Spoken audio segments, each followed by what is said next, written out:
ભરૂચનો બનાવ બન્યો, જે નાની બાળા ખાલી 10 વર્ષની, અને જે થયું છે એ બહુ દુઃખ થાય છે. પણ ઘણાના મોઢે મેં એવું સાંભળ્યું કે ભાઈ ક્ષત્રિયો આમ કા નથી કરતા, ક્ષત્રિયો અત્યારે કેમ નથી નીકળતા. તો ક્ષત્રિયો પહેલેથી નીકળે જ છે ને ક્ષત્રિયો હંમેશા નીકળશે. પણ હું એ લોકોને કહું કે સત્તા જેના હાથમાં છે તો એ લોકોને તો આપ લોકો ટાર્ગેટ કરો, કે જે લોકોના અત્યારે સત્તા લઈને બેઠા છે એ શું ખાલી એમનો મેં અહીંયા શોભા માટે બેસાડ્યા છે?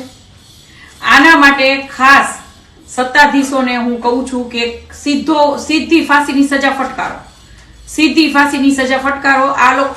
આ કામ આપ ક્યારે કરશો? એમ હંમેશા આવો બનાવ બને છે ત્યારે મૌન રેલી અને કેન્ડલ લઈને બધા નીકળશે, પોસ્ટરો છપાવશે, પછી 2-5 દિવસમાં બધા બધું ભૂલી જશે.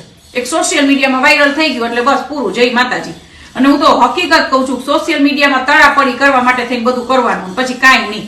પણ સત્તાધીશોને હું કહું છું, આવા ભાનુબેન કેબિનેટ મંત્રી પોતે લેડીસ જ છે, તો અત્યારે કેમ ઈ નથી બોલતા? ભાઈ અત્યારે બહાર આવો. ધારાસભ્યો ઘણા લેડીસો છે, બોલો. અમારી હાથમાં તો સત્તા નથી. અમારી હાથમાં સત્તા હોય ને તો અમે આનો ઠોસ, અને ક્ષત્રિયોનો નિર્ણય છે. ક્ષત્રિયો હંમેશા સીધો ક્ષત્રિયોનો આ પાડતા ઓલી પા સીધો ઠોસ ફેસલો જ હોય, બરાબર. ક્ષત્રિયોની હવે બધું નકર ક્ષત્રિયો કોઈ દિવસ રેલી નો નીકાળે, અને ક્ષત્રિયોનો સીધો ફેસલો જ હોય.